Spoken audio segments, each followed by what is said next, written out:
Salve, salve, amigos do Detetives Vascaínos, muito boa noite a todos. Está entrando no ar mais um vídeo repleto de informações sobre o Vasco numa quarta-feira eletrizante em termos de negociações, tanto para chegar como para sair.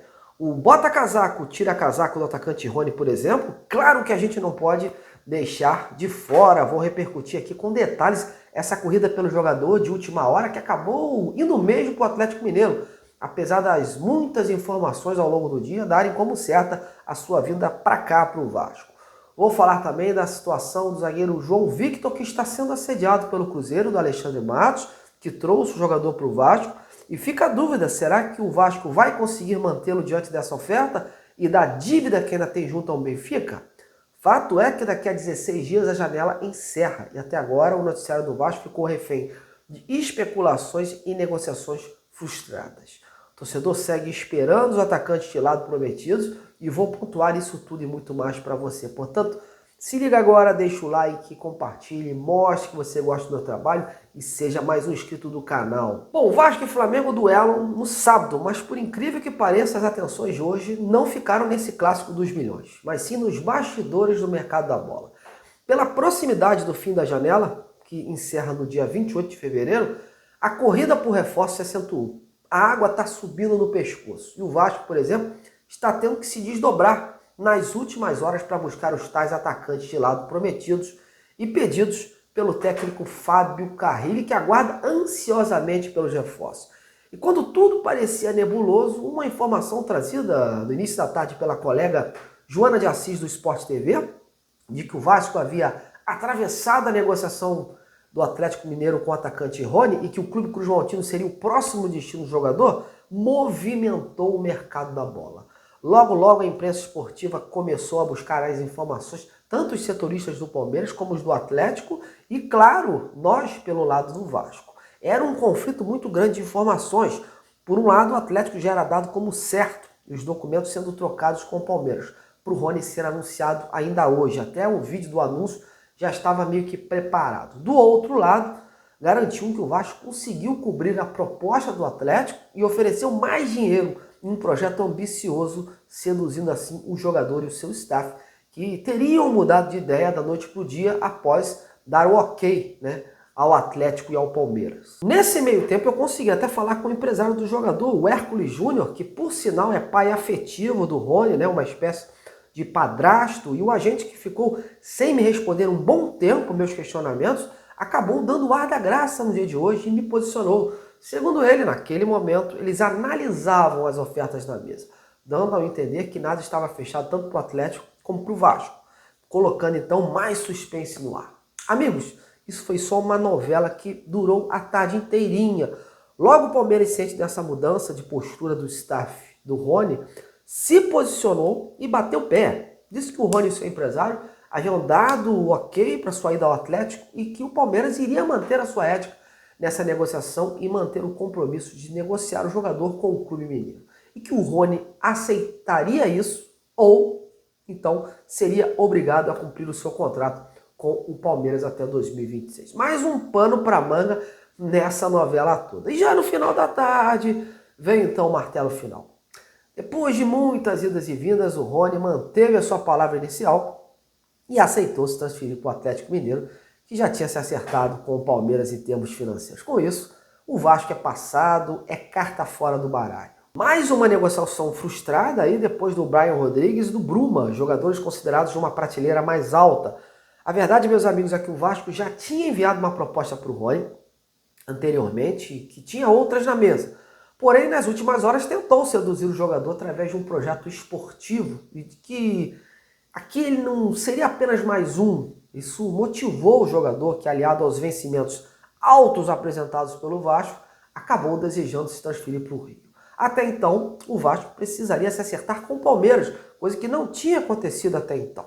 E seria difícil acontecer, até porque a palavra final dessa vez não era mais do jogador, mas sim da presidente Leila Pereira, que subiu o tom dessa negociação e fez prevalecer assim o compromisso acertado anteriormente com o Clube Mineiro. Portanto, a posição firme da presidente do Palmeiras foi decisiva para a contratação do Rony pelo Galo, que estava propensa a aceitar essa proposta apresentada pelo Vasco. E agora ficam as perguntas. Qual jogador de prateleira mais alta o Pedrinho e o Marcelo Santana vão tentar buscar faltando 16 dias para o final da janela?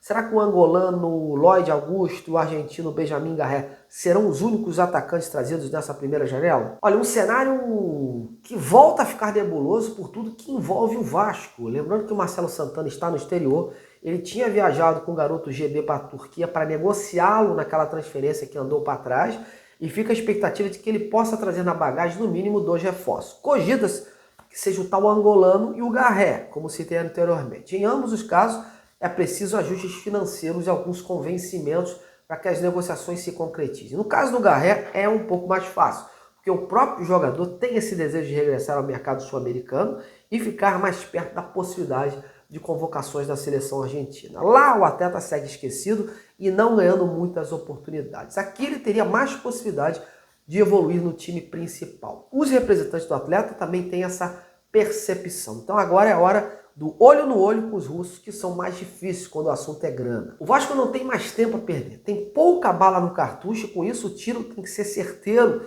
nas opções para encorpar aí o elenco. Eu acredito que além desses dois, como eu já disse aqui, haja outro jogador em conversas para que possa chegar aí com mais uma opção para o ataque. Ainda não tenho nomes confirmados. Antes, inclusive, de eu entrar no ar, eu cheguei a ver uma especulação, né, nas redes sociais em torno de um atacante do América Mineiro, o Fabinho, né, ponta direita, ponta esquerda, atua ali, jogador versátil, mas obviamente com pouco tempo entre a notícia e eu gravar o vídeo, não deu para apurar e eu, como de costume, gosto de ter calma para trazer a informação mais precisa sem chutes, apurar com as partes, empresário, clube, né, inclusive o próprio América estava jogando agora à noite, fica inviável a gente buscar a diretoria de lá nesse momento para falar sobre essa informação.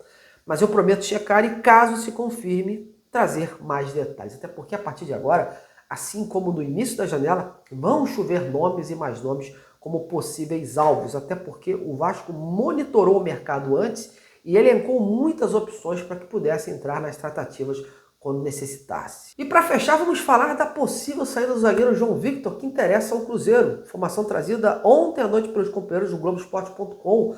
Ao que parece, Alexandre Matos, aquele que trouxe o jogador para São Januário quando trabalhava como executivo do Vasco, procurou o ex-clube com uma proposta para adquirir os direitos econômicos do zagueiro, mais um pagamento de cerca de 6,5 milhões de euros, valores esses que seguem abertos pelo Vasco junto ao Benfica, que ainda precisam aí ser quitados. O Vasco, a princípio, não tem interesse em abrir mão aí do João Victor nesse momento pelo receio de não conseguir encontrar uma peça de reposição a tempo no mercado. Já está sendo uma demora exorbitante para trazer atacantes. Imagine ter que abrir mão do seu principal zagueiro e ainda ter que correr atrás de uma reposição. Fato é que, pelo que apuramos, João Victor e seus representantes estão balançados com esse projeto apresentado pelo Cruzeiro e aguarda aí um avanço nas tratativas. Mas como eu já informei, o Vasco não tem interesse no primeiro momento. O Alexandre Matos, quando procurado, tenta desconversar, mas fato é que estão sim em cima do zagueiro. Um fato curioso é que o João Victor é um dos nomes de confiança do técnico Fábio Carrilho. E ambos têm o mesmo representante, o empresário Paulo Pitombeira, da Talent Sports. O Paulo é amigo pessoal também do Alexandre Matos.